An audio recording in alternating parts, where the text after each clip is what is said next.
Sim, Marcelo, já sim, e por favor, se puder iniciar, agradeço. Certo, pessoal. Então, assim, primeiro é uma satisfação estar aqui falando um pouquinho para vocês sobre o Rispov. O Rispov ele foi um resultado de anos de discussões.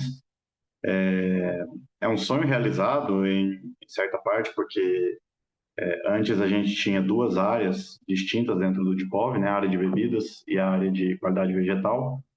Então, por esforços das nossas equipes, nós conseguimos então juntar essas duas áreas sob o mesmo regulamento, algo que para o setor é muito mais fácil trabalhar, né, com um regulamento único. Também é muito mais fácil para as nossas equipes de fiscalização trabalharem com um regulamento único e, e de uma certa forma a gente acaba comunicando mais entre essas duas áreas, né? Tanto a área de qualidade vegetal quanto a área de vinhos e bebidas. Nós também tivemos com a publicação do RISPOV, nós tivemos também uma alteração dentro da nossa estrutura, dentro do DIPOV. Antes a gente tinha lá a nossa CGVB, a nossa CGQV, hoje em dia a gente tem duas novas coordenações gerais, que é uma de operações e uma que é muito mais estratégica. Rogério e eu estamos hoje dentro de uma coordenação geral que é muito mais estratégica, né? Trabalhamos hoje com a regulamentação.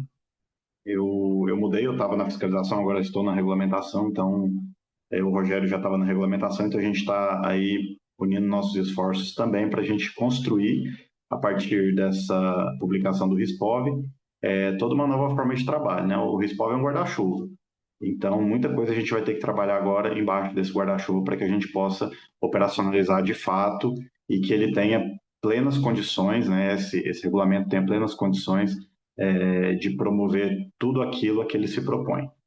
Bom, então o Rogério vai começar e depois eu vou dar uma palavrinha com vocês. Vai, Rogério.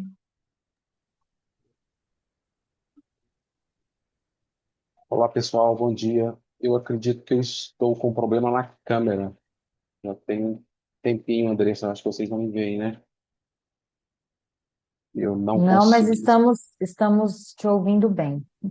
Tá bom, então. Então vamos prosseguir. Caso retome a, a câmera, a gente se apresenta visualmente também para vocês.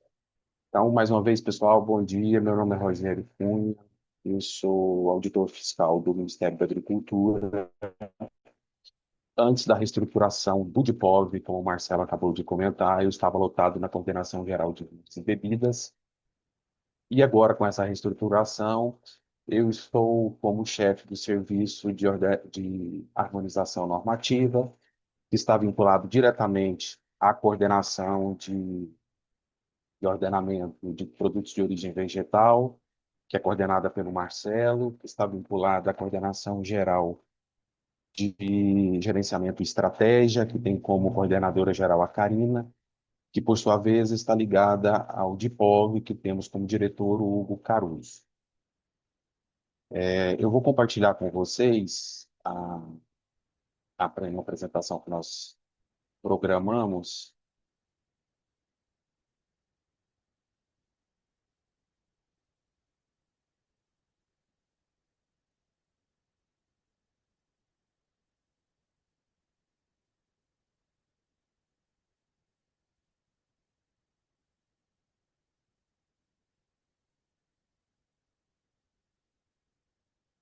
Vocês já visualizam em tela? Acredito que sim, né? Estamos sim, Sim, sim. visualizando. Tá. Então, pessoal, como já foi comentado, nós temos um novo marco da fiscalização dos produtos de origem vegetal, com a publicação, mais precisamente agora no último dia 3 de novembro, do RISPOV, que é o decreto 12.709. Esse decreto, ele regulamenta a fiscalização dos produtos de origem vegetal. Então, incorporando um documento único, o regulamento que era da Lei do Vinho, que é da Lei do Vinho, a 7678 de 88, a Lei da Política Agrícola 8171 de 91, a Lei de Bebidas 8918 de 1994, a Lei da Classificação dos Produtos Vegetais, Subprodutos e Resíduos de Valor Econômico, 9972 de 2000, e a Lei 14.515 de 2022, que é conhecida como a Lei dos Programas de Autocontrole.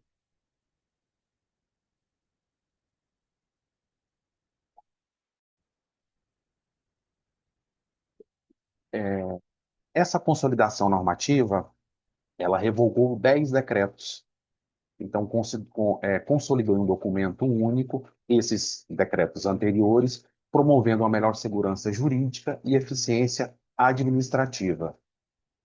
Com isso, ela traz uma modernização, incorporando a esse documento conceitos de rastreabilidade, recolhimento de produtos, análise de risco e autocontrole.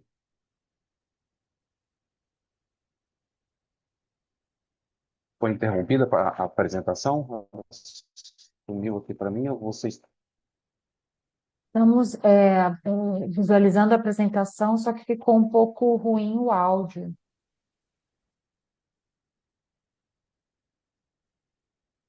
Deixa eu tentar ver o que aconteceu. Só um instante, deixa eu compartilhar novamente, pessoal. Tá bem, obrigada. Voltou? Normalizou o áudio também para vocês? Como está? Melhorou o áudio e estamos visualizando a apresentação. Ah, ok. Obrigado pelo retorno, Andressa. Se Então, você consegue continuando. voltar à primeira tela, só para dar uma olhada na legislação. Sim, posso voltar sim.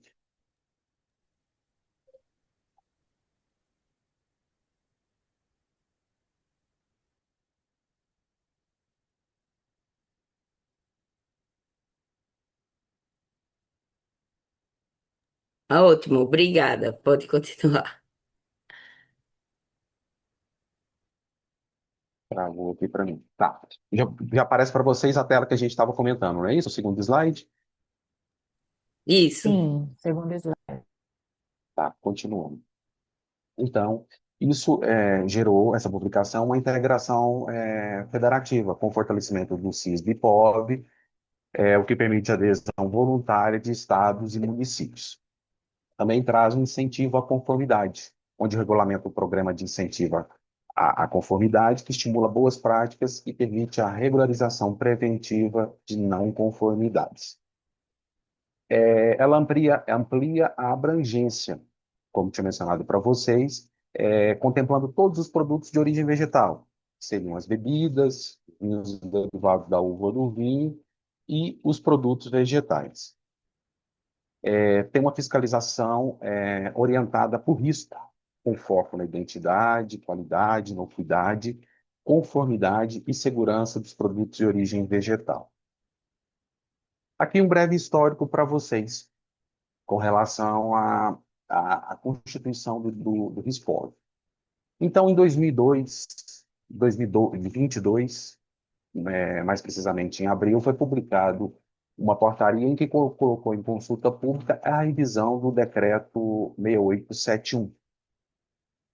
Logo, em dezembro daquele ano, foi publicado a Lei 14.515, a Lei de Programas de Autocontrole, e no início do ano seguinte, o nosso diretor Hugo reuniu a equipe do Dipolo, onde ele propôs, nós trabalharmos num documento que fizesse essa integração, essa junção em um documento único para, para uniformizarmos procedimentos das duas áreas anteriores, de bebidas e qualidade e classificação vegetal. Então, foi constituído o grupo de trabalho em abril de 2023 para a constituição do RISPOL, do que veio a ser o RISPOL.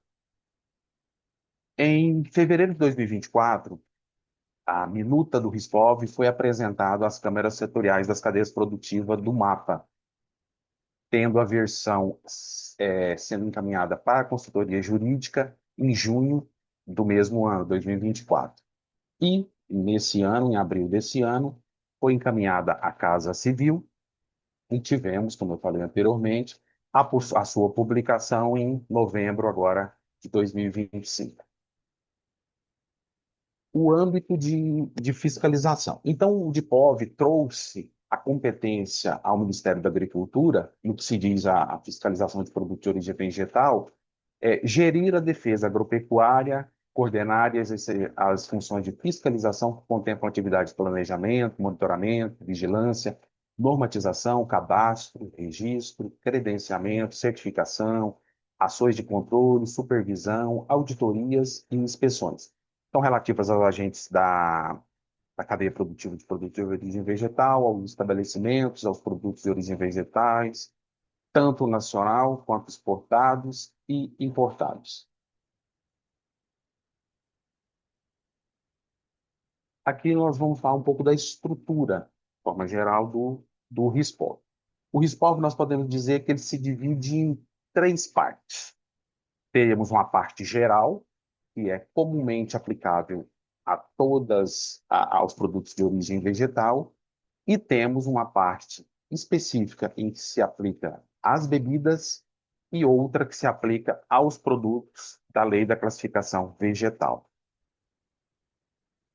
Aqui falando, mostrando para vocês um pouco da estrutura, de forma bem geral, quem já teve a oportunidade de ler e conhecer o documento já deve ter identificado essa estrutura.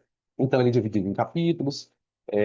Nós damos maior destaque aqui, no caso, para bebidas, no capítulo 2, que traz o padrão de identidade e qualidade das bebidas, traz as suas classificações, onde damos destaque aqui às bebidas alcoólicas destiladas e dos destilados alcoólicos.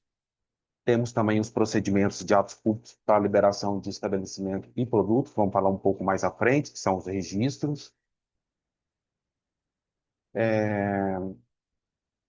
Com relação à garantia da inocuidade, identidade, qualidade e segurança dos produtos, que são os programas de autocontrole. Medidas, aqui jamais na fiscalização, medidas cautelares e do produto impróprio, infrações, penalidades e as disposições finais e transitórias. Então, aqui, como eu tinha mencionado para vocês, o destaque, então, seria no capítulo 2, a seção de bebidas, em que ela traz a divisão das bebidas, a classificação das bebidas em função do teor alcoólico, mantendo aquela classificação que já tínhamos no 6871, em função da graduação alcoólica. A diferença é que o 6871, para as bebidas não alcoólicas, ele considerava até 0,5% ou 0,5% como bebidas não alcoólicas. E para atualizarmos com o regulamento Mercosul, agora elas são inferiores a 0,5% de graduação alcoólica. As alcoólicas permanecem, também teve a mudança, né, no piso do teor alcoólico, então agora é maior ou igual a 0,5%, até 54%, o teto é o mesmo, e os destilados alcoólicos foram incorporados como uma classificação das bebidas alcoólicas. Então, todas aquelas classificações que nós já conhecíamos lá das bebidas, agora tem uma nova classificação, que são os destilados alcoólicos a serem utilizados na elaboração dessas bebidas. Aqui eu já comentei para vocês as classificações das bebidas em função do processo produtivo. Temos a definição de bebida alcoólica destilada, que é basicamente a mesma que já tínhamos no decreto 6871, aquela obtida pelo processo de fermentação, seguida da destilação ou pelo rebaixamento do teor alcoólico de destilado alcoólico, e a definição de destilado alcoólico, que é a bebida não destinada ao consumo humano direto, empregada como ingrediente na elaboração de bebida alcoólica, bem como líquido em sistemas de refrigeração. Entrando agora mais especificamente no interesse do setor aqui do BRAC, nós destacamos as bebidas alcoólicas destiladas, dentre elas, aguardente de cana e cachaça. Então, fizemos um comparativo aqui em termos de definição de produto. E tínhamos no 6871, que foi revogado pelo RISPOV, e que temos hoje de definição desse produto com o RISPOV.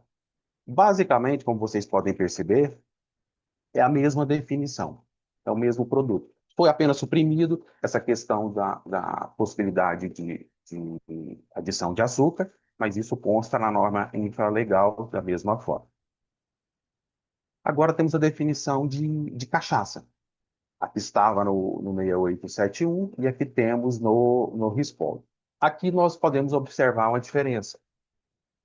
A definição anterior, ela determinava que a cachaça deveria ser necessariamente obtida pela destilação do mosto fermentado do caldo de cana-de-açúcar.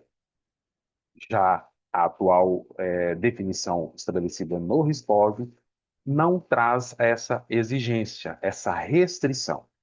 Então, a cachaça, a partir da publicação do RISPOV, ela pode ser produzida tanto a partir do destilado do mosto fermentado do caldo de cana-de-açúcar, quanto do destilado simples de cana-de-açúcar. A manutenção desse distintivo que a cachaça detinha com o 6871 foi preservada no RISPOV apenas para a cachaça de alambique. Essa, sim, mantém a sua origem apenas no destilado do mosto fermentado do caldo de cana-de-açúcar.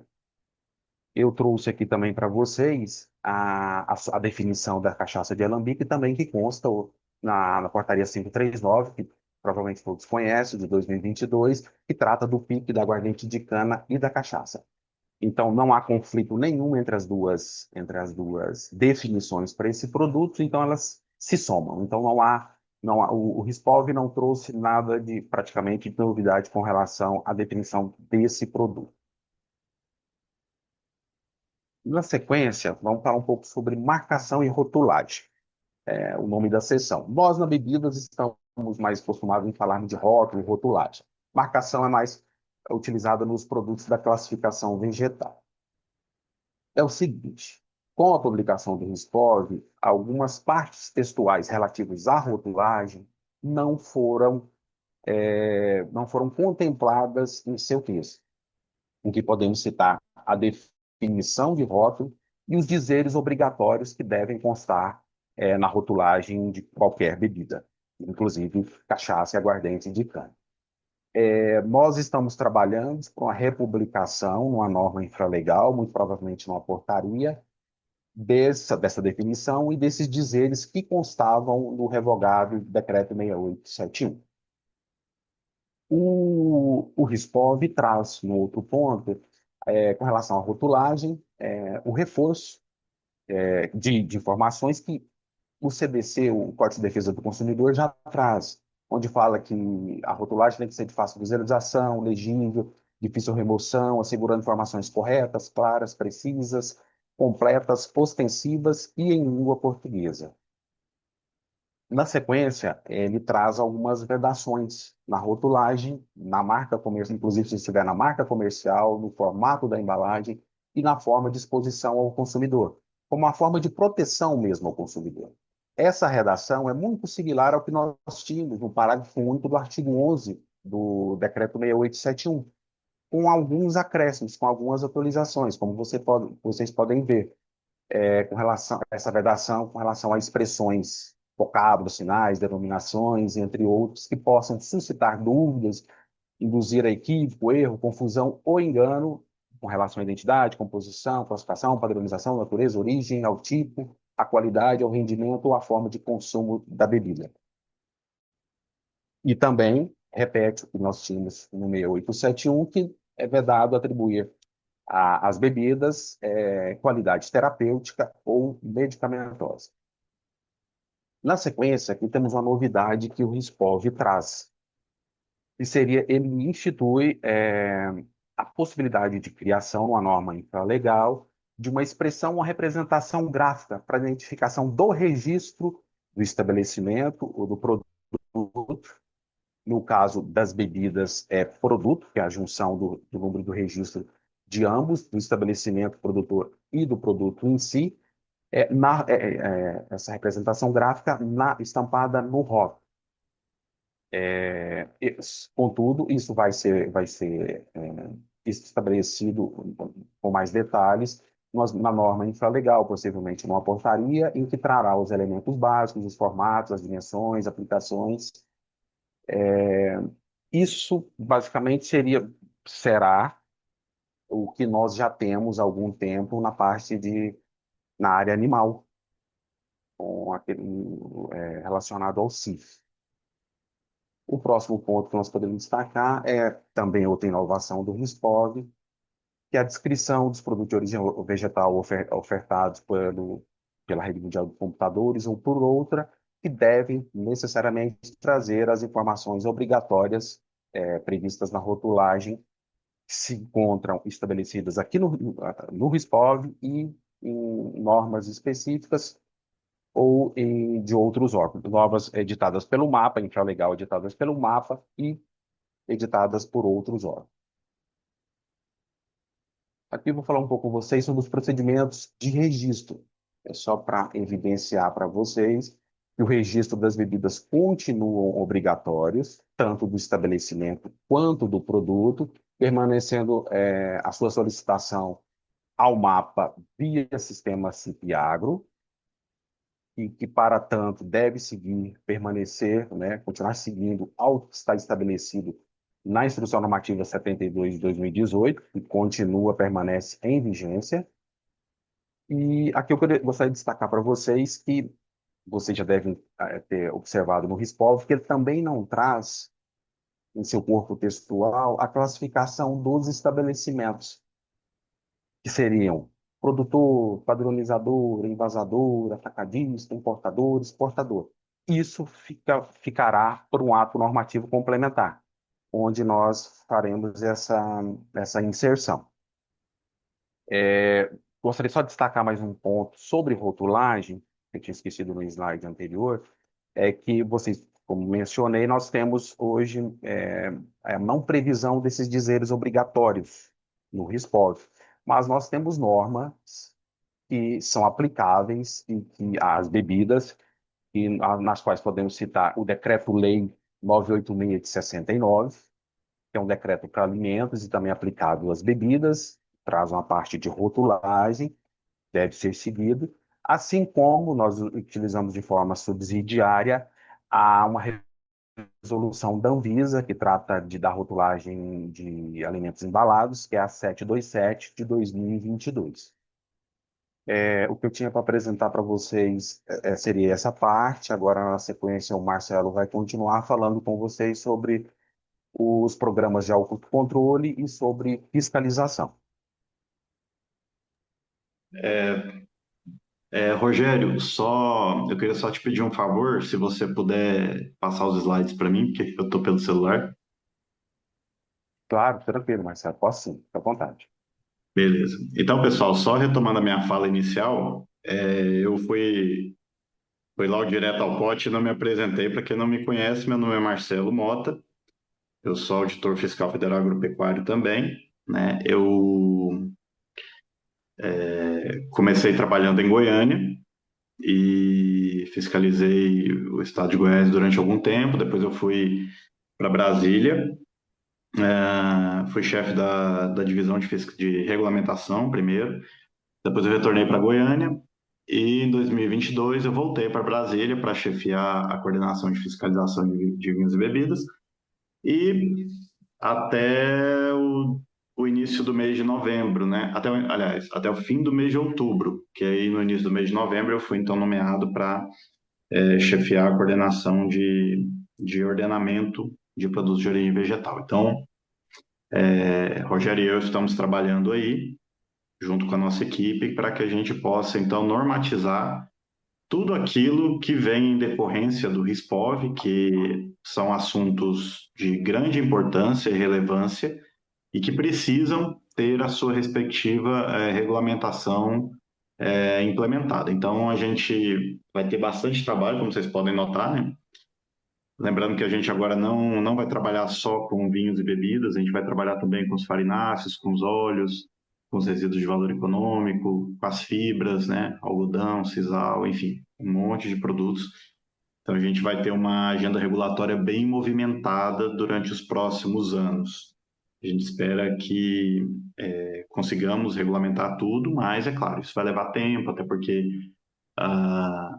a questão de regulamentação ela envolve várias etapas. Ela envolve a participação do setor, envolve a participação da sociedade como um todo, envolve também uma interface com os fóruns internacionais, né, legislações de outros países, do Mercosul, que também é fundamental para a gente. Então, a gente tem uma série de situações para observar, então teremos muito trabalho, mas faremos tudo com a devida transparência que é necessária nesses processos. Então, à medida que a gente for fazendo as consultas públicas e tudo, os colegas, né, daqui que estão nessa reunião, bem como toda a sociedade, poderá participar, sempre que for instada, por meio dos canais legais, né? Então, Diário Oficial da União, enfim, a página do Ministério também vai trazer bastante informações de relevância para que vocês possam acompanhar todo esse processo regulatório.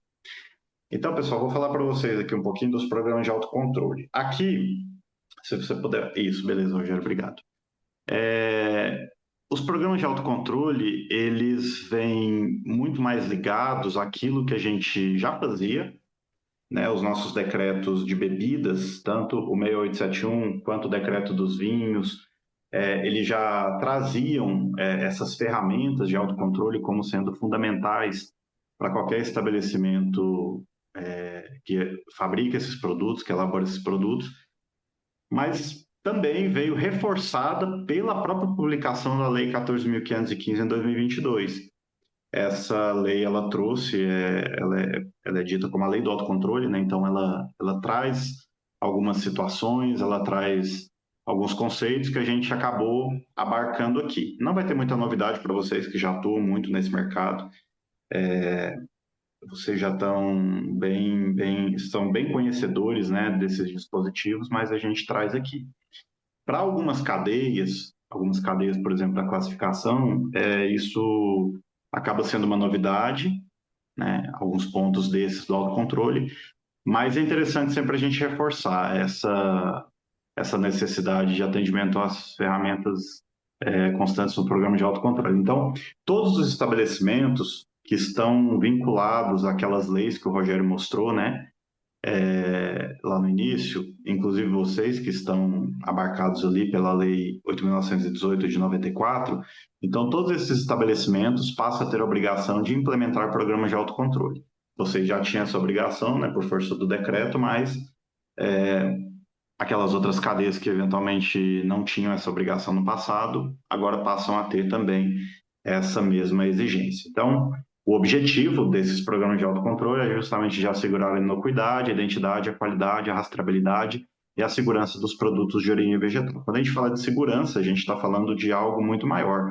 A gente não está falando só da questão de observar o PIC, né? A gente está falando também daquilo que é seguro, de assegurar essa inocuidade, essa segurança desse produto para que o consumidor não tenha nenhum tipo de evento adverso por ocasião do consumo desses produtos. Então, a gente passa a ter um olhar muito mais criterioso, um olhar muito mais atento, né, para algumas questões, sobretudo naquelas cadeias, como eu citei anteriormente, que não tinham essa previsão no passado. Pode passar, Rogério. Certo. Então, como eu disse para vocês, não é nenhuma novidade, mas é bom a gente ressaltar aqui aquilo que é de fundamental importância que vocês observem. Então, o programa de autocontrole deve ser documentado e abarcar vários requisitos de segurança, né? Eles estão previstos lá nos artigos 119 e 120 do RISPOV, incluindo o quê? A política de qualidade, o compromisso da autodireção, né?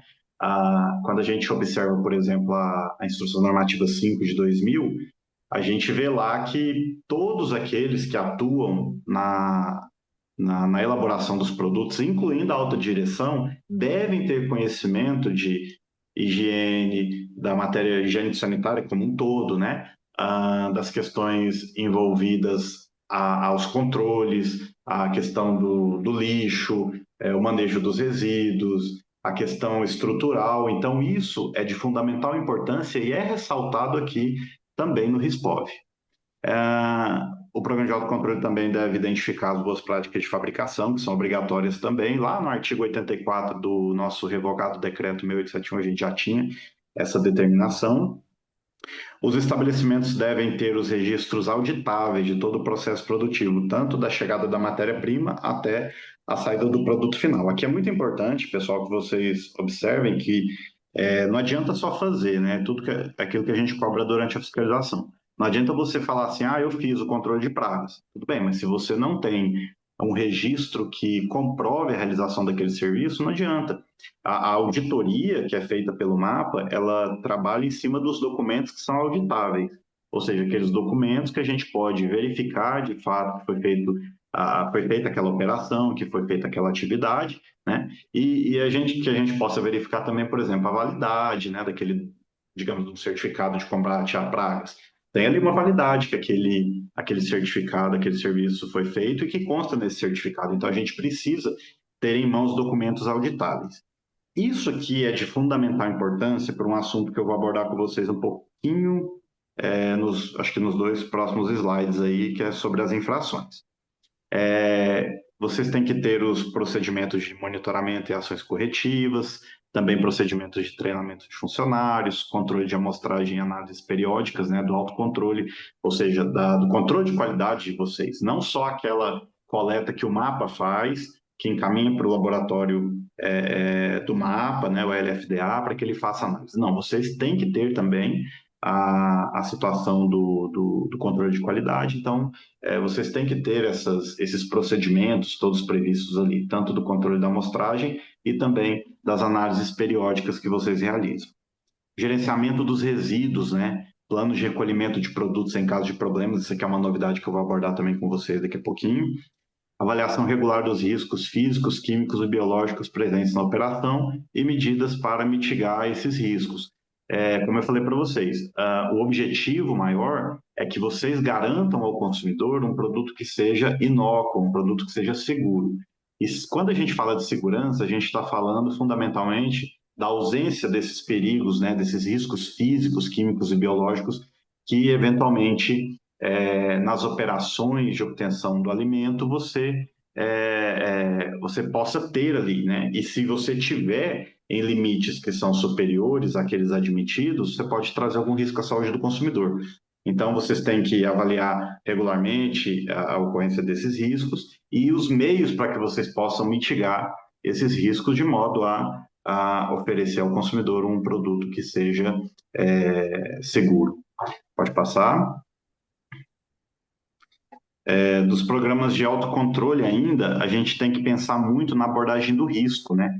Que a filosofia do autocontrole da fiscalização é baseada na análise de risco. Então, assim, todos os agentes, quando a gente fala em agente, a gente está falando dos estabelecimentos, eles devem considerar a severidade e a probabilidade de acontecer aquele evento, né? A severidade seria aquele nível de dano, né, que vai causar ao consumidor se ocorrer aquele problema, e a probabilidade de fato, aquele índice, né, que pode ou não ocorrer aquele problema. Então, para que o agente possa medir esses riscos, deve observar fundamentalmente esses 2 critérios, que são internacionalmente reconhecidos, né, de severidade e de probabilidade. E aqui é fundamental a gente trazer que o decreto, né, o RISPOV, ele permite também o uso de códigos de práticas nacionais ou internacionais e alguns desses programas. Embora esses programas sejam de implementação imediata, né, todos aqueles que têm um estabelecimento devem promover essas ferramentas de autocontrole, a gente também está trabalhando, né, na portaria dos controles, que a única coisa que vai fazer é trazer parâmetros mínimos ali para cada um desses controles. Então, são planilhas, são informações obrigatórias para cada um desses controles. Enquanto ela não é publicada, vocês vão fazer de que forma? Da forma como o controle de qualidade de vocês estipular nos manuais de boas práticas, né? Lembrando que o manual de boas práticas, como o Rogério falou, a Instrução Normativa 72, ela continua vigente e um dos documentos obrigatórios contidos na IN 72 para obtenção do registro do estabelecimento é o manual de boas práticas de fabricação. Então, aquilo que o manual de boas práticas preconizar como sendo o fundamental, o que é realmente necessário para atingir aquele objetivo, vocês vão continuar se atentando e atendendo a esses pontos que, volto a dizer, são de fundamental importância e a gente vai entender um pouquinho que isso toma uma outra proporção agora com a publicação do RISPOT. Pode passar, Rogério? E aqui a gente tem a questão que é uma inovação também, no caso da área de bebidas, né, no decreto lá da classificação já tinha essa questão do recolhimento. Para a gente tinha a rastreabilidade como sendo um item de verificação, porque a própria IN05 ela já traz essa questão da rastreabilidade, mas o RISPOV traz em sua redação que a rastreabilidade é obrigatória dos produtos ao longo dessa cadeia. Então, ele já é muito mais direto, né, do que aquilo que era preconizado ali na Instrução Normativa 5. Então, a gente tem que observar muito bem essa questão da rastreabilidade, até porque ela vai impactar diretamente no outro tema, que é o recolhimento. Então, os agentes devem manter registros sistematizados e auditáveis, assim como todos os outros controles, né? Tem que ter o registro auditável, que permita identificar a origem e acompanhar a movimentação de cada lote de produto de origem vegetal, do campo até o consumidor. Esses registros devem ficar disponíveis à autoridade por 18 meses, né? Então, a gente tem ali essa situação, e aqui eu cito como exemplo os lotes de matéria-prima recebida, data de processamento, né, o destino de venda, isso a gente tratando especificamente do item de rastreabilidade. O recolhimento já é uma inovação que o RISPOV traz para vinhos e bebidas, né, porque antes a gente usava subsidiariamente ali a Anvisa, a gente não vai deixar de usar, mas a gente vai ter agora essa figura especificamente também aqui no RISPOV. Então, o recolhimento é obrigatório quando são identificadas deficiências ou não conformidades no produto de origem vegetal ou no seu processo produtivo, ou constatado risco à segurança do consumidor, saúde animal ou sanidade vegetal. Tá? Isso também se torna obrigatório e como eu disse para vocês, uma novidade para a área de bebidas, porque a gente não tinha isso dentro do decreto 6871. Antes a gente fazia, por exemplo, se identificasse um problema, né, a gente tinha que, por exemplo, notificar vocês, né, os industriais, para que fizessem esse recolhimento. Hoje a gente já tem uma situação de obrigatoriedade muito mais visível, né? Muito mais palpável ali dentro do próprio decreto 6871. Pode passar. E aqui é fundamental que a gente observe a análise de risco, né? Lá, quando vocês olham a Lei 14.515, ela fala que as ações de fiscalização do mapa, elas devem ser baseadas em análise de risco. Então, a gente tem as nossas ferramentas para mensurar esses riscos envolvidos a cada estabelecimento e a cada tipo de produto, né? A gente tem as análises, tem as séries históricas, a gente tem uma série de informações dentro do nosso gerenciamento de risco para que a gente possa adotar durante as ações de fiscalização. Então, aqui nesse slide a gente fala que as ações de controle e fiscalização serão priorizadas de acordo com a análise de risco. Esse é o texto que está lá na Lei 14.515 e foi trazido aqui para o RISPOV. Então, como eu falei para vocês, né, quando a gente fala em risco, a gente tem que avaliar a severidade e probabilidade da ocorrência de um evento negativo. E aqui a gente traz um exemplo, né, o que constitui um evento negativo, né? Então, por exemplo, eu vou citar aqui uma questão de, eventualmente, um líquido anticongelante, né? Se vocês usam na produção de vocês identificaram que teve um vazamento, esse líquido anticongelante vazou para o produto, né?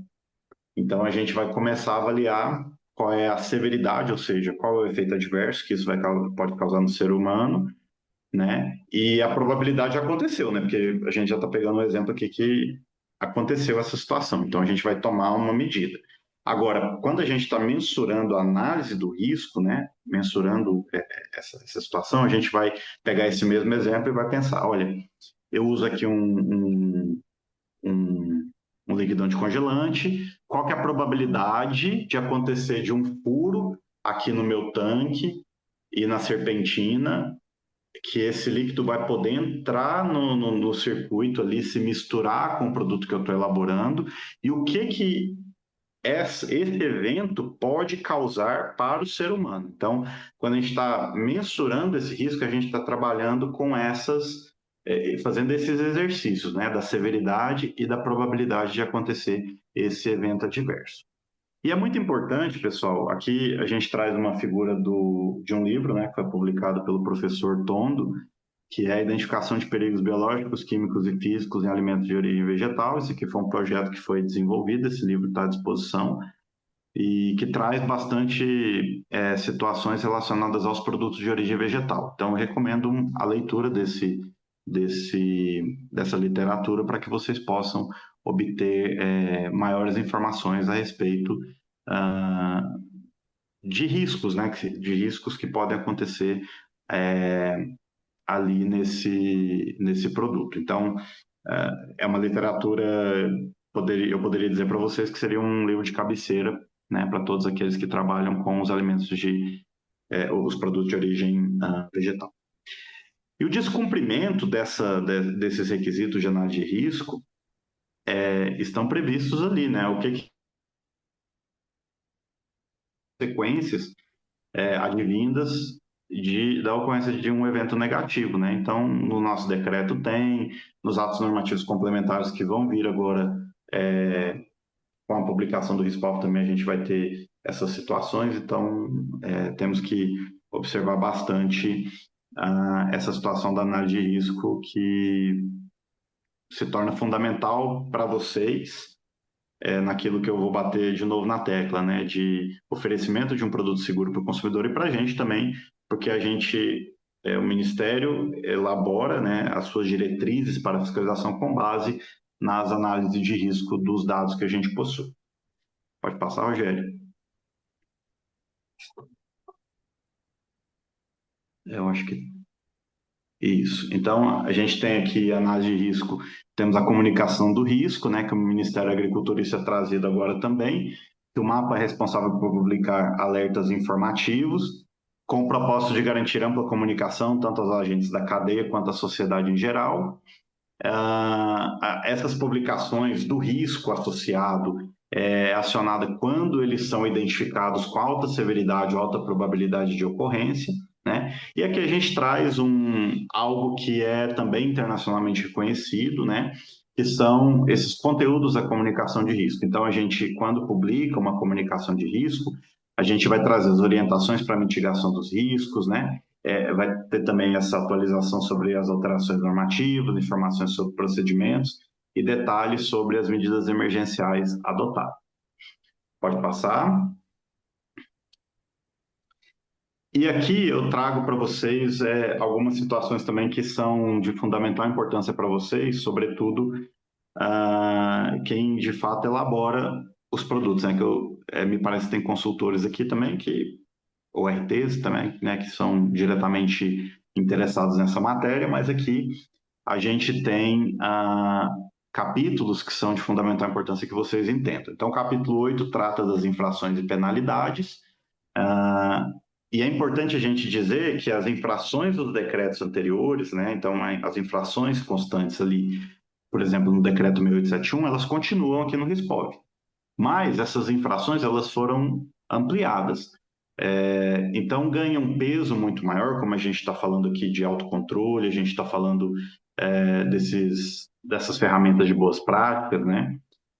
Ganha uma importância ainda maior porque hoje nós temos algumas infrações que são fundamentalmente ligadas à ausência desses controles. A ausência dos controles, ou quando o agente tem o controle, mas a marcação, a descrição daquilo que foi feito, né, os registros auditáveis não são suficientemente bons, não trazem as informações precisas, e quando eles eventualmente têm o procedimento descrito e não fazem. Então, a gente tem tudo isso como sendo infrações. Então, incluem também condutas em ambiente físico e digital, né? O Rogério comentou a questão do comércio eletrônico, que eles têm que colocar ali, os agentes agora têm que colocar ali informações sobre aqueles produtos também nessas plataformas, mas a gente também ganha mecanismos coercitivos em cima do comércio eletrônico, plataformas e redes sociais. Então, aqui trago para vocês o artigo 202, no parágrafo 4º, as referências às infrações relacionadas ao comércio de produtos de origem vegetal abrangem todas as suas modalidades, inclusive o comércio eletrônico e digital, realizados por meio de sítios eletrônicos, plataformas digitais, redes sociais ou outros meios virtuais de oferta, exposição ou venda.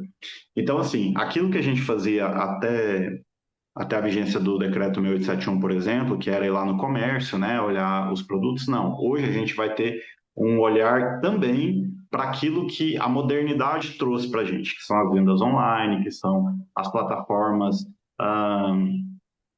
por exemplo, o Instagram, o Mercado Livre, né? Enfim, todas essas plataformas que fazem o comércio eletrônico também a gente começa a ter mecanismos coercitivos para isso.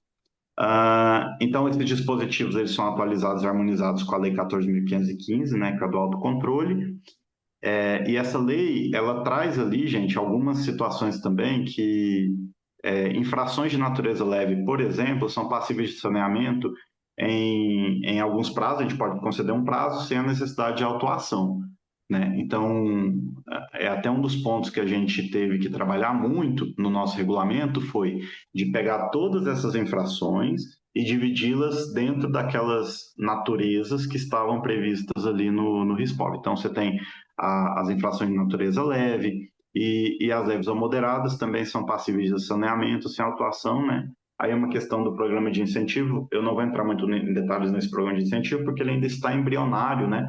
A gente precisa ainda trabalhar bastante. Como eu disse para vocês, o RISPOV é só guarda-chuva, agora a gente tem que trabalhar em cima do que precisa ser regulamentado em cima dele.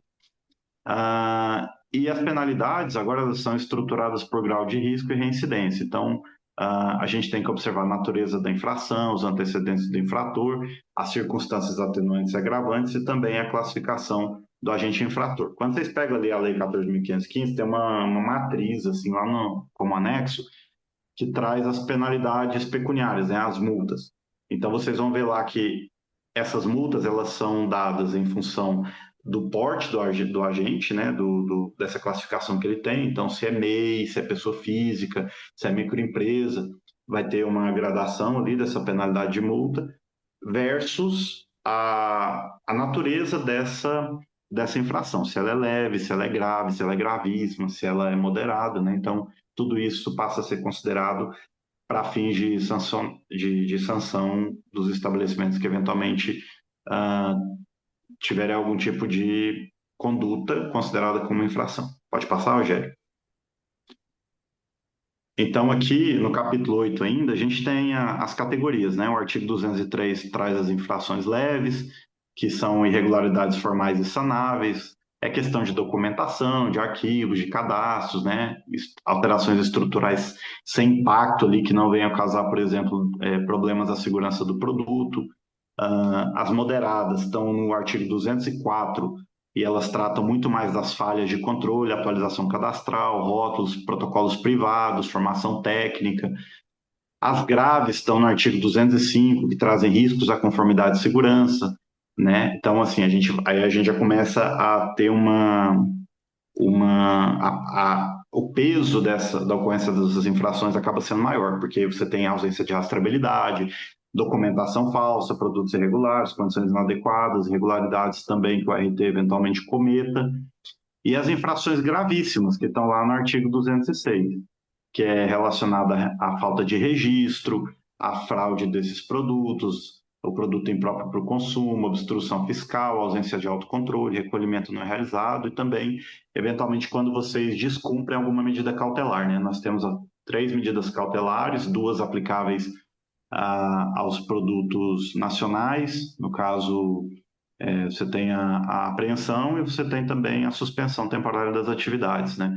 Então, quando você eventualmente descumpre alguma dessas medidas, você então vai ter a ocorrência de uma infração, que também vão estar previstas ali nesse capítulo das gravíssimas. Pode passar, Rogério? No caso das atenuantes e agravantes, o foco é na proporcionalidade, na rastreabilidade e no risco à saúde, né? Então, os critérios aqui, a condição do infrator. Então, quando ele é primário, acaba que entra como atenuante, se ele é reincidente, entra como agravante.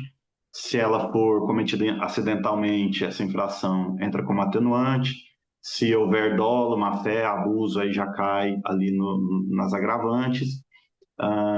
Quando não afeta a qualidade, a conformidade, identidade, inocuidade e segurança, cai como atenuante, mas quando a consequência é danosa, caracterizando risco à defesa agropecuária, à saúde humana, aí já cai como um agravante. Pode passar, Rogério. No caso de vantagens econômicas, se houve vantagem econômica para o agente, aquela ocorrência da inflação cai como agravante. Quando ele tem conhecimento daquilo que está sendo praticado e deixar de adotar providências para evitar a ocorrência dessa inflação, também entra como agravante. E no caso de correções de irregularidades, quando o infrator comprovar que identificou o problema e que corrigiu essa irregularidade de uma forma espontânea ali, vai entrar como um atenuante, e no caso de agravante é quando ele não corrige ou ele agrava esse dano, né? Então, vejam vocês que ficou muito fácil de você entender aqui, até por meio dessa tabela, o que cai como atenuante, né, na ocorrência de uma infração para fins de aplicação de uma sanção e o que cai como agravante. Pode passar, Rogério? E então, pessoal, assim, qual é o recado que eu gostaria de dar? Eu acho que com a publicação do RISPOV, a gente começou a dar um peso muito maior para aquilo que é fundamental para fins de garantir a saúde do consumidor, que seria o nosso foco. Então, acredito que a principal inovação tenha sido realmente de aumentar esses mecanismos coercitivos, no caso das ações de fiscalização do Ministério em cima de práticas que possam trazer algum tipo de risco ao consumidor. Outra palavra que eu falei muito aqui foi a questão do risco, né? Então, é outro ponto que vocês vão ter que observar bastante durante a execução das atividades de vocês, avaliar a severidade de um perigo, avaliar a probabilidade de um determinado perigo. E acredito que um outro ponto que ficou muito mais evidente é essa necessidade de que todas as cadeias implantem os programas de autocontrole. E isso não é só o decreto que está dizendo, é também a lei do autocontrole que foi publicada lá em 2022. Né? Então, esses pontos são aqueles que eu gostaria de destacar para vocês. Enquanto eu estava falando, eu estava vendo aqui que o chat estava se movimentando, então agora a gente abre espaço para a gente responder aos questionamentos. Notem vocês que, por exemplo, eu estava até conversando com o Andressa ontem que o Rogério foi um dos grandes participantes da elaboração do RISPOV, então nós vamos beber direto da fonte, né? Uma das pessoas que mais trabalhou na construção do RISPOV. Então, assim, gostaria agora de nos colocar à disposição aqui para responder a esses questionamentos que eventualmente tenham sido apresentados. Muito obrigado a todos. Muito obrigada, Marcelo e Rogério. Parabéns pela apresentação e pelo conteúdo. Temos algumas perguntas e eu tentei organizar assim, tentando por temas. Gostaria de só um esclarecimento que tem muitos temas que ainda vão ser regulamentados, né? E, Dentre eles a rotulagem. O autocontrole também será ou já basta o que consta no RISPOV? o autocontrole, a gente tem a situação assim, a Instrução Normativa 5 ela já está vigente, né, desde 31 de março de 2000. Ela não contraria ao que está no RISPOV, então eu utilizaria aquele mesmo raciocínio que o Rogério falou lá, quando citou a portaria 539 da cachaça da aguardente, que ela é aditiva, né? Então, assim, você pega aquilo que está no decreto, né, no RISPOV, e você utiliza aquilo que está na Instrução Normativa 5 de uma forma aditiva, até porque eles não conflitam entre si, nem poderia ser diferente, porque a raiz da Instrução Normativa 5, né, ela é a norma do Mercosul, ela foi internalizada, E ela é muito coerente com as demais práticas que são adotadas nos demais blocos, né? Então, é toda baseada nos termos de segurança. Então, assim, é para ser aplicado, tá? É para ser aplicado. O que a gente está trabalhando é numa forma de harmonizar isso, mas isso não quer dizer que não precisa aplicar as ferramentas de autocontrole. A gente está trabalhando na IANE dos controles, ou portaria dos controles, né? Depende de como vai sair, qual o instituto, o tipo de ato normativo que vai sair, mas isso não quer dizer que não precisa aplicar o autocontrole. O autocontrole está todo lá na Instrução Normativa 5, eventualmente alguma coisa aqui não responde. Rogério, quer complementar alguma coisa?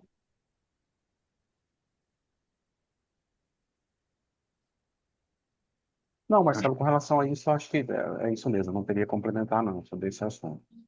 Ah, beleza. Tá bem, Fica à então vontade para responder, viu, Rogério, vamos também. continuar aqui.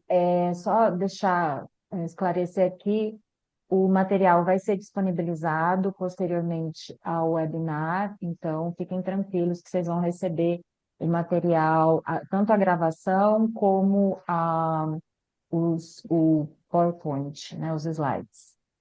Vou Sim. começar aqui então com a Elaine.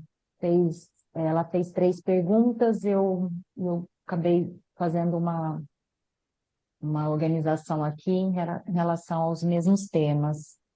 Ela menciona aqui há alguns artigos que citam que farão publicação em autocomplementar, como a gente já mencionou, que ela dá o exemplo do artigo 86, que é sobre o álcool etílico. Ela está fazendo Hum. perguntas sobre álcool etílico. Há prazo para publicar esses atos complementares? É, prazo não, porque assim, a gente trabalha com.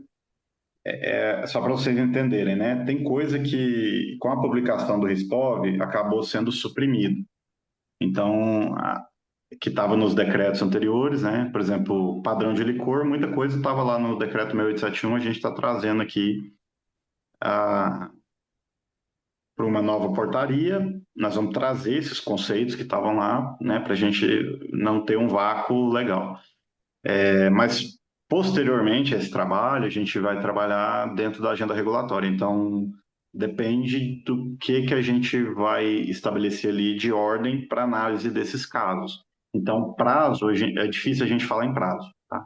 Não tem como. Hoje não, eu não tenho não tem como falar em prazo para sair uma publicação de eventualmente alguma coisa. Sobre desalcoolização, citada no artigo 11, o álcool retirado após tratado, registra como matéria-prima para a empresa usar como novo valor econômico, como cita o artigo 5º, item 6º H, item H. Vamos lá no H. Uhum. Ah, tá. Produto em interesse agropecuário passível de exploração econômica. Eu acredito que a pergunta seja assim, por exemplo, você faz lá uma cerveja e aí você extrai o álcool dela e esse álcool para ser usado. A gente já teve, eu acho que uma questão relacionada a isso. Você quer falar alguma coisa, Rogério? Nós já discutimos de certa forma, né, Marcelo? Já recebemos questionamentos nesse sentido, pós-publicação de RISPOV, mas ainda estamos cautelosos, né? Isso é um assunto ainda que cabe mais discussão interna e que possivelmente será abordado em algum ato normativo complementar, mais específico. É, Só vou... Desculpa, Marcelo, pode não, prosseguir. pode complementar. É porque eu ia voltar num outro ponto que a Elaine também comenta, com relação, nesse mesmo rol de questionamentos dela, com relação ao GIM. Ela cita o artigo 68 acredito que do revogado 6871. Eu acredito, Elaine, que você esteja comentando sobre aquelas classificações que ele tinha lá nos incisos. Só para pontuar, que muito provavelmente retornará em forma de portaria, tá? Ele será acrescido nessa alteração. Esse ponto é um dos que nós pretendemos dar uma prioridade maior. Era isso, Marcelo, só para você Então, ter ficado Rogério, sabendo. E aí Oi, a gente Andressa. aproveita e já responde a pergunta do Marcílio, que também faz uma pergunta nesse sentido, sobre gin doce, né, que não está sendo especificado no RISPOV, e como que ficaria o estoque de produtos, né, já produzidos, né, com a denominação de gin doce. Exato, basicamente a mesma resposta, só complementando que continua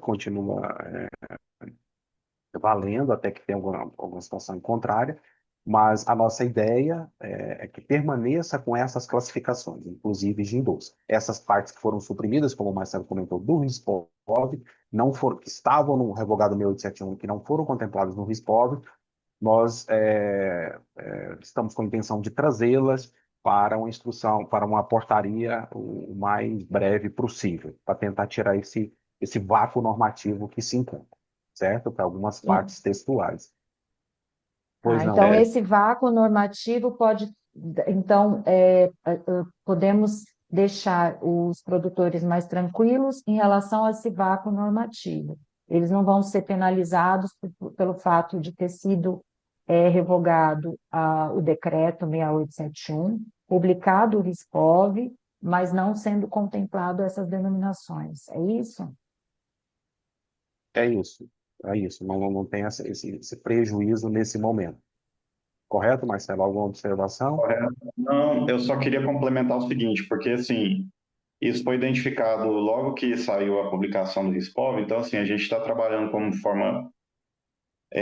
de forma prioritária nesse dispositivo infralegal, né? Porque assim, vocês trouxeram o exemplo do gin, né? Mas eu já trago o exemplo do licor e da bebida alcoólica mista, que foi assim, acho que o prejuízo maior, talvez, da publicação do RISPOV, né, de ter suprimido alguns pontos que estavam no 6871, para esses dois produtos ficou muito assim, ficou, né, ficou faltando coisa mesmo, né, porque a própria IN do PIC, ela não complementa tudo, porque já estava no decreto, então a ideia é a gente trazer sim esses pontos, e o GIN foi uma coisa, o GIN não é só uma preocupação de vocês, o GIN acaba sendo uma preocupação até em nível mundial, né, porque a gente está importando muito GIN também, então, a gente sempre tem esses questionamentos vindo também do Reino Unido, né, de outros países produtores, sobre, sobre a classificação em si, né, do gin. Mas tenho certeza que não é a única cadeia que ficou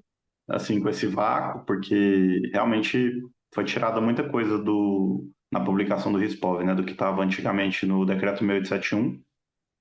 E não só a cadeia dos destilados, né? Se a gente pegar do vinho também, a classificação de açúcar, por exemplo, estava dentro do decreto 8198. Então, a gente também vai ter que publicar. Então, fiquem tranquilos, podem ficar mais tranquilos, porque a gente vai trabalhar para minorar esse prejuízo.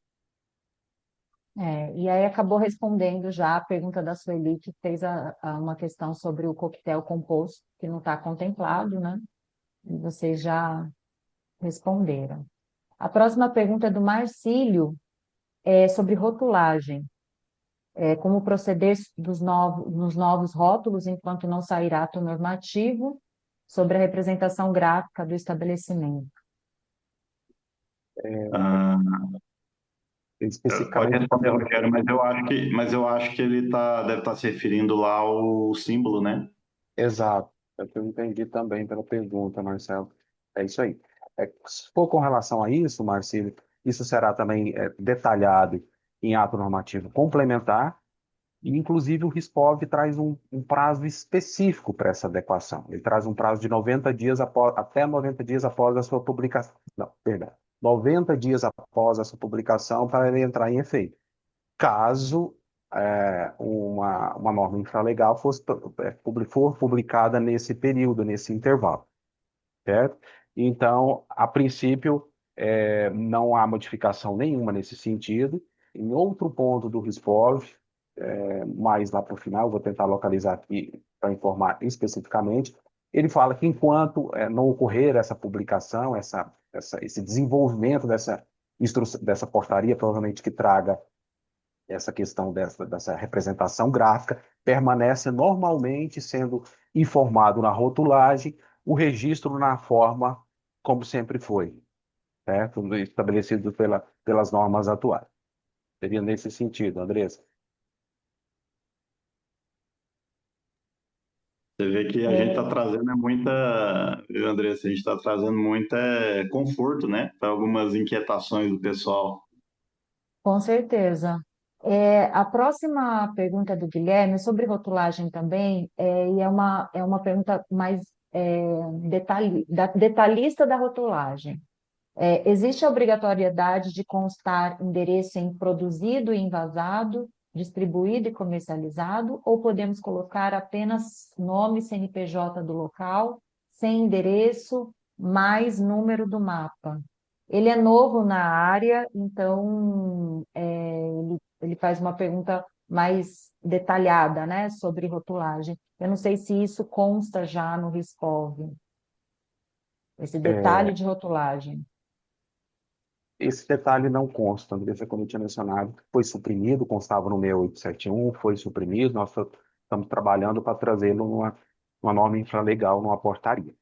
Só que, conforme também eu tinha pontuado na minha apresentação, nesse momento em que nós temos, digamos, esse vácuo normativo com relação à rotulagem de uma legislação específica de bebidas, nós temos outras normas que nos dão esse suporte. Nós temos o Decreto-Lei 986 de 69, que trata de alimentos, os quais as bebidas se encontram inseridas, e lá tem pontualmente a obrigatoriedade para que essas informações, esses dizeres que o Guilherme pontua aqui no seu questionamento, como obrigatórios na rotulagem dos alimentos, no caso das bebidas.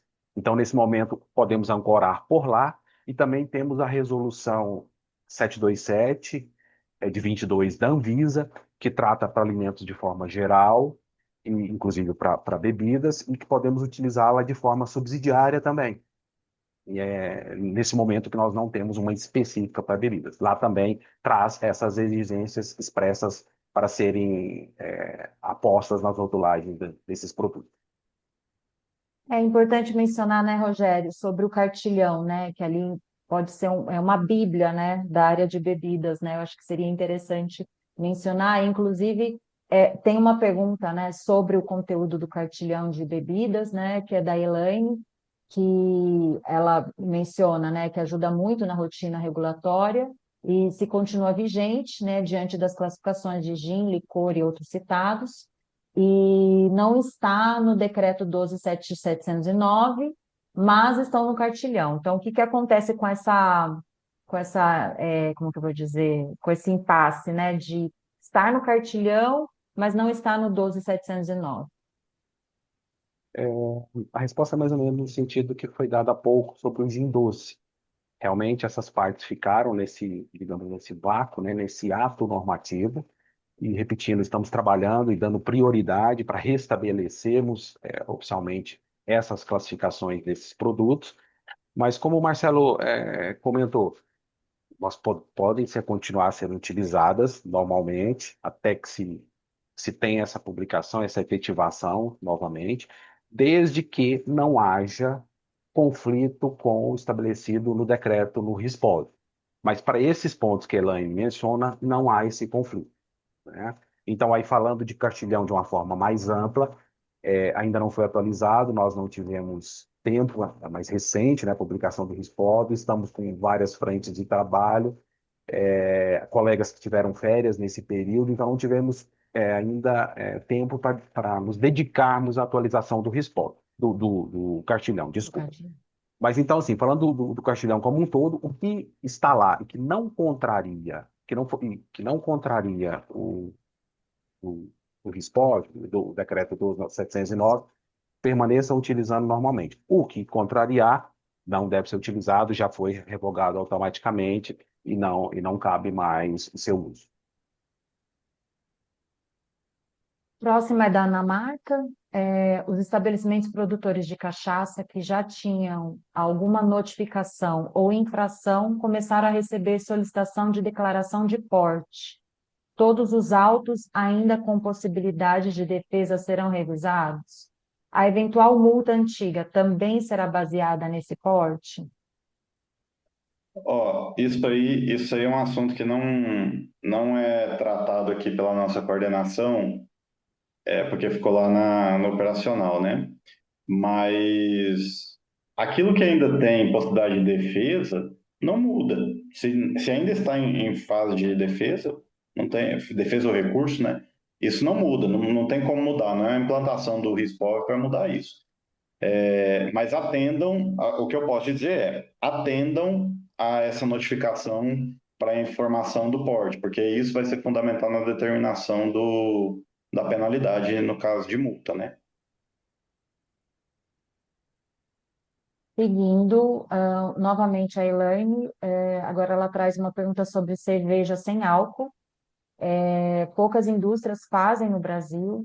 O álcool retirado tem valor econômico. Ah, não, isso aqui a gente já fez essa pergunta, né? A gente já falou. Desculpa, Ah, desculpa, gente.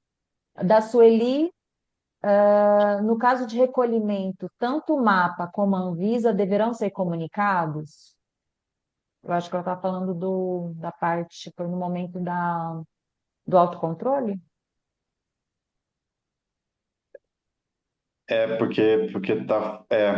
parte do recolhimento, né, que trouxe agora no Rispov. Exato, exato. Bom, isso aí, Rogério, aquela questão, né? Se a Anvisa tem uma obrigação de ser atendida, eu não vejo, a gente não pode tirar a obrigação de outro órgão, né? Assim, na minha concepção fica meio estranho, né? A gente ditar uma regra para outro órgão. Isso aí a gente vai ter que trabalhar bem, né, Rogério? isso, ainda temos que trabalhar, Marcelo, sobre esse ponto. Ainda cabe muita discussão interna ainda, né?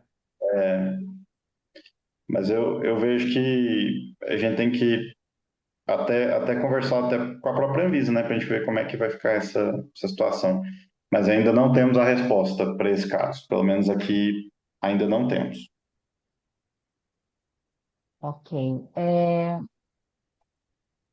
Os meios de comunicação de necessidade de recall com o mapa serão publicados? A gente vai ter que trabalhar, no caso da qualidade vegetal, né, da classificação, já tem um sistema próprio, né, como eu falei, é uma novidade para a bebida, a tendência é que a gente vá pegar carona também nisso que já está feito pela qualidade vegetal. Então, sim, a gente vai ter que publicar isso, vai ter que detalhar direitinho. Da Ana Marta, algumas questões que eram tratadas na 6871 para a cachaça foram retiradas da portaria 539 e no novo SPOV continua assim. Apesar da PAC 01/2023 trazer a menção de uso de prata, ouro e reserva, não é clara sobre os parâmetros a seguir. Na 6871, ouro e prata eram um indicativo de cor. A retirada disso provocou uma discussão sobre prata e ouro serem superlativo de qualidade, diferente da 6871. Qual a justificativa usar em caso de um possível questionamento de uso como superlativo? Onde será descrito o critério para usar reserva especial? Não existe um protocolo claro em nenhuma lei. É, Esse isso. Vai lá, Rogério, pode falar. Não, pode. Esse ponto, Ana Marta, na verdade, ele não constava do 6871. Essas expressões, elas estavam previstas na revogada Instrução Normativa número 13, de 2005. Foi revogada em 2022 pela Portaria 539, que trata do pique de cachaça e aguardente de cana. Então, 6871 não trazia essas expressões. Hoje, o que deve ser seguido é o que está no FAQ 01/2023. Lá dá a permissão de uso para essas expressões, ainda não traz quais seriam esses critérios para alguns casos. Isso, para que volte a ser normatizado efetivamente, seria uma potencial alteração da portaria 539 de 22. E não seria mesmo no RISPOV qualquer alteração ou previsão nesse sentido, que são matérias referentes ao padrão de identidade e qualidade da cachaça e da aguardente de cana. Mas, a princípio, a recomendação é essa. Continue seguindo o que está estabelecido no FAQ 01 de 2023. Tem alguma complementação, Marcelo, com relação a esse ponto? Não, era sobre esse FAQ mesmo, que eu acho que ali ficou mais claro, né? Como é que a gente poderia classificar esses produtos. Acho que é bem isso. Exato. Ele está mais claro, né, Rogério, mas ele não está numa norma, né? Ele só está no FAQ. Então, de Exato, repente, poderia entrar em alguma norma para que fique mais claro para os produtores, porque eles têm ainda, eles continuam com essas dúvidas.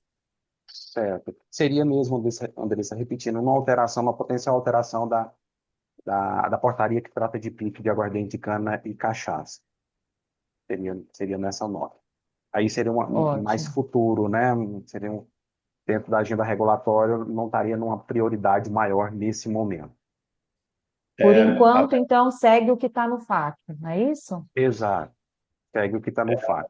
O cartilhão também trata um pouco sobre esse ponto, certo? Lá no específico, onde fala do padrão de identidade, no capítulo do cartilhão que trata de padrão de identidade e qualidade de produtos, mais especificamente de cachaça e de aguardente de cana. Ele também menciona, reporta o FAQ, traz de uma forma mais clara, mais direta, assim, mais objetiva. Mas, em síntese, é isso, Andressa. Se permaneçam seguindo o estabelecido no FAQ. Ótimo. A próxima pergunta é da Elaine, novamente, a Elaine está bem participativa. O mapa terá um canal de denúncias direto no site, diante do artigo 202, ou mantém aquela denúncia via. Gente, eu esqueci o nome. fala BR. Podem falar aí. Fala Fala BR, BR. fala BR. Por enquanto, sim. Por enquanto, segue lá no Fala BR, até que haja uma disposição contrária. O Só Fala BR, interrompendo. o Fala BR ele é um canal, né? Apesar de ser do governo federal como um todo, a partir do momento que você define, né, as áreas, vocês recebem diretamente, é isso? Sim, hoje as denúncias elas são recebidas de forma centralizada, né? Cai no mapa, aí o que é de bebida ou de produto de origem vegetal vem para o DIPOV, e a gente classifica essa denúncia e faz a apuração as diligências para apuração da denúncia dentro desses critérios. Desculpe, interrompendo. Era exatamente isso que eu queria entender. Por enquanto é pelo Fala BR. E como é que a gente tem alguma forma de acompanhar isso, mesmo sendo denúncia anônima, ou a gente tem essa certeza de que 100% das denúncias chegam, à sua finalização? A denúncia ela tem que ser apurada. O que a gente tem é um critério a depender, a depender da análise de risco dessa denúncia, a gente faz uma categorização dela. Então, assim, toda ela vai ser atendida, 100% é atendida. O que vai diferir é o tempo, né? Às vezes, quando é uma denúncia que é de algo que tem um potencial danoso para o ser humano muito maior, a gente vai ter que atuar de forma mais rápida. Hum. Mas, assim, independentemente do grau dela, se ela é de baixo baixo potencial ou alto potencial, ela vai ser atendida, 100% vai ser atendida. Vai ser atendida, só garante o prazo. Não existe uma forma de como a gente visualizar ou por outra, ter acesso se aquela denúncia foi atendida ou não, né? No caso, por exemplo, de um produto que tem registro, que está no mercado, mas que o eventual análise, ele difere do que descreve no rótulo, graduação ou outro, sei lá, outro tipo de informação. Isso tem que verificar lá quando você registra a denúncia, vem lá um link, vem uma, vem as formas, né, de você acompanhar ali. Ah, tem Porque, uma forma de acompanhar. porque assim, eu, eu não conheço só a fundo o CGU lá, né, que é uma plataforma da CGU, eu conheço assim, chega pra gente, a gente não tem informação de quem é o denunciante, tá? A gente recebe lá, vem a denúncia É, para a gente não chega com identificação de ninguém, só chega a identificação do denunciado. E aí a gente apura e depois a gente tem que voltar lá dizer a providência que foi adotada, no caso, se ela for procedente, né? Pode ser que ela seja improcedente, mas se ela for procedente, a gente coloca as diligências que foram feitas. Ah, coloca. A gente coloca. Agora, se é passado para o denunciante, aí eu já não sei. Aí esse elo, aí é todo processo lá do Fala BR, eu já não sei como é que funciona. Bom, obrigada. Vamos voltar aqui para o chat, senão, porque tem muitas perguntas, senão a gente não vai conseguir finalizar. Se a gente não Da conseguir Selma, responder por e-mail depois, não tem problema. como? Se a gente não conseguir responder tudo agora, a gente faz por e-mail depois, alguma coisa assim. Exatamente. Das que a gente não conseguir responder hoje, durante, né, o momento aqui do evento, a gente vai mandar as perguntas para o Rogério e para o Marcelo, e eles vão responder e depois a gente compartilha a todos. Uma pergunta aqui da Selma: a ferramenta realizar autodiagnóstico em boas práticas de fabricação de bebidas, vinhos e derivados da uva e do vinho, disponível no site do Mapa, está relacionada ao autocontrole também? Como ela Sim, funciona? ela é intimamente ligada. Ela trabalha como se fosse, por exemplo, uma lista de verificação nossa. A gente ali tem os pontos que devem ser observados, né? E, e assim, você vai identificar ali um problema, né? E ali você tem uma forma de ir monitorando ali o que que você fez, as medidas corretivas que você fez para mitigar ou para sanear um problema que você identificou no autodiagnóstico, tá? Aí tem lá, tem como você enviar isso para o mapa, mas tem como você manter só interno, então tem é uma ferramenta bem dinâmica e bem livre para que vocês possam usar. Eu recomendo que usem, gente, porque assim, é uma ferramenta que vai explorar tudo aquilo que o mapa vai verificar de vocês e de uma forma gratuita, de uma forma bem sistematizada, bem autoexplicativa, eu acho que é uma boa vocês usarem, recomendo que usem. Agora vem uma pergunta do Lucas, que é sobre a questão dos produtores ilegais, né, que não tem registro, né, estão fora das normas. O mapa fiscaliza, em relação ao Rispov, né, está contemplado, né, esses ilegais, né? Está Como que contemplado. seria essa questão? Está contemplado, sim. Inclusive, funcionar ou manter em funcionamento estabelecimentos sem registro no mapa, como eu disse para vocês, é algo que está ligado lá nas gravíssimas, né? Então, se você olhar no artigo 206, inciso 1, é a primeira infração do artigo de 206 que fala das infrações de natureza gravíssima. Como é que a gente vai resolver isso? Do quê? Da Patrícia da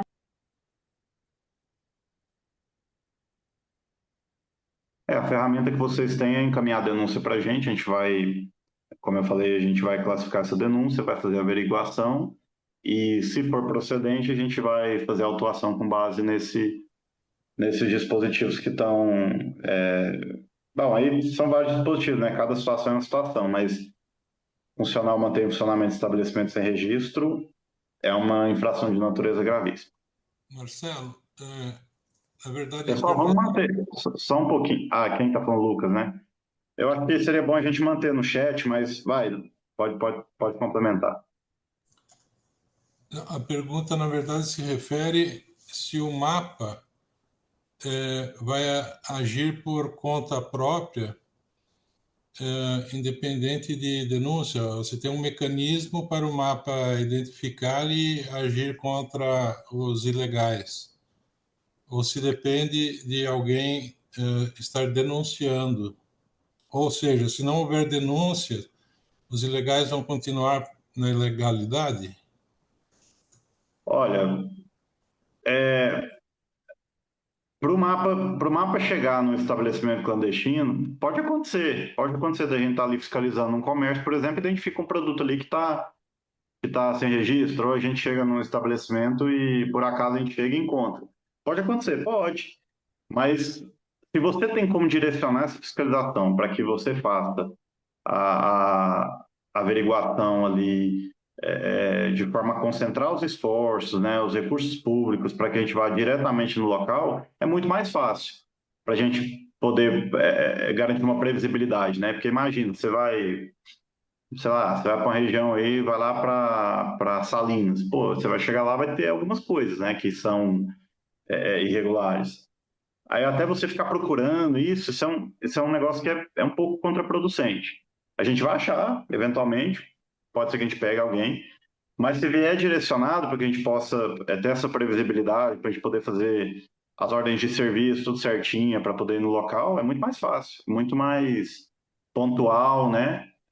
Eu recomendaria que a denúncia fosse feita, porque realmente facilita muito para a gente na designação das equipes e tudo.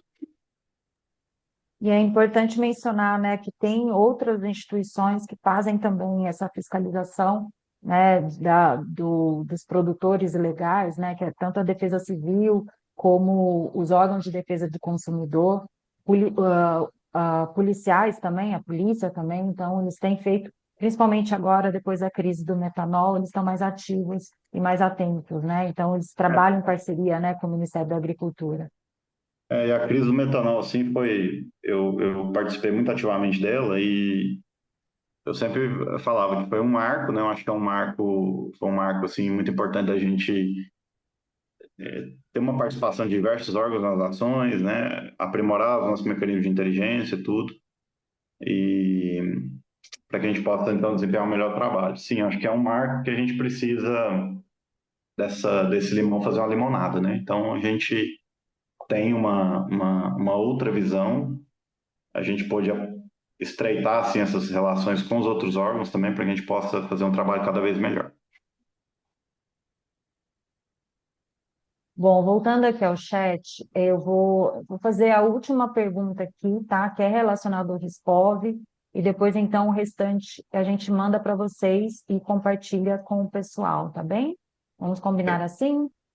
Vamos. Então, a próxima pergunta é da Ana Marta, que pergunta sobre rastreabilidade. Existe no mapa alguma previsão a respeito do tal selo de rastreabilidade para verificação do consumidor que estava sendo discutido nos grupos? A Anvisa traz sobre essa coisa do produzida por. A IN 72 de 2018 traz apenas para terceirização. Esse selo Ah, de rastreabilidade, o que seria? selo de rastreabilidade. Rogério, esse selo de rastreabilidade não seria o selo do. Não seria a identidade visual do registro, não? Não é isso que é a questão? Eu acho que ela está querendo dizer aí, seria isso. Eu também não entendi esse selo de rastreabilidade. Poderia explicar, Ana Marta, por gentileza? Bom dia, pessoal. Não, essa parte da IN 72, André, era respondendo a minha pergunta lá em cima sobre produzido por. Estava sendo discutido nos grupos, até na época do Curicaca, sobre Hum. essa coisa que foi na época da crise do metanol, sobre um possível selo de rastreabilidade que a cachaça de alambique teria. E isso estaria em discussão com o MAPA. Tem alguma coisa conversada sobre isso? Tem alguma previsão em relação a isso? O selo que tem previsão no RISPOV é o selo do registro, né? Seria esse caractere gráfico de identificação do registro do produto no mapa. Agora, esse selo de rastreabilidade eu desconheço. No RISPOV não tem, né, Rogério? Não, não tem. Eu também desconheço. Eu também desconheço se nós recebemos formalmente alguma demanda nesse sentido. De repente, eu acho que assim, se tem essa necessidade, se vocês identificam que isso seria um ponto positivo, eu acho que seria bom vocês motivarem o Ministério para que a gente possa, então, avaliar essa possibilidade de ter esse selo. Pelo que você está citando aí, Ana Marta, eu acho que é uma situação interessante. Talvez da gente começar claro, né, sendo motivado isso, a gente começar uma análise, uma discussão. Pode resultar em alguma coisa? Uma norma? Pode. Pode não resultar? Também pode não resultar. Mas, pelo que você explicou, eu acho que é uma situação interessante, que a gente poderia ser motivados e a gente poderia discutir sim. Acho que é uma boa. Eu acho que está relacionado à questão da conformidade, né? E que seria uma ação privada do setor, né? Eu acho que isso estaria É, relacionado ao plano de conformidade. talvez, pode ser, mas aí é uma questão, como eu falei, né? Esse plano de incentivo à conformidade ele está muito embrionário ainda, a gente precisa discutir bastante, né, para ver como é que vai sair isso, mas de uma certa forma, eu acho que essa sugestão, se a gente receber, eu acho que engrandece muito o debate, tá? Eu acho que é uma boa. Tá bem. Eu acho que a gente pode finalizar por aqui e encaminhar o restante das perguntas ao Rogério e ao Marcelo para serem respondidas. E, e, e a gente agradece a participação de todos. Foi um enorme prazer. Eu acredito que tenha sido uma grande oportunidade, né, para o setor ter esse momento com vocês, para tirar essas dúvidas, tornar o decreto um pouco mais claro. Sabemos que ainda a gente ainda tem as dúvidas, sabemos ainda que haverá várias normas complementares ainda para detalhar mais alguns dispositivos, né, que o Riscov deixou, mas isso é um início, né, de um novo decreto mesmo, que trouxe muitas mudanças e espero que nosso setor, né, se ajuste, né, a essas novas regras com maior facilidade posteriormente a esse evento, né, que a gente trouxe aqui. Agradeço muito, de coração, viu, Marcelo e Rogério, pela atenção, pela dedicação ao tempo de vocês, para tornar isso algo mais acessível ao nosso setor. Eu gostaria de agradecer a oportunidade de falar, eu acho que é sempre bom a gente ter esses momentos, né, de interação com o setor para que a gente possa também explanar um pouquinho, né, de como as coisas estão sendo tratadas. Claro que tem toda a questão do princípio da transparência, que a gente respeita tudo, né? Mas eu acho que é importante a gente, que vocês entendam que a gente tem trabalhado, né, também nessa,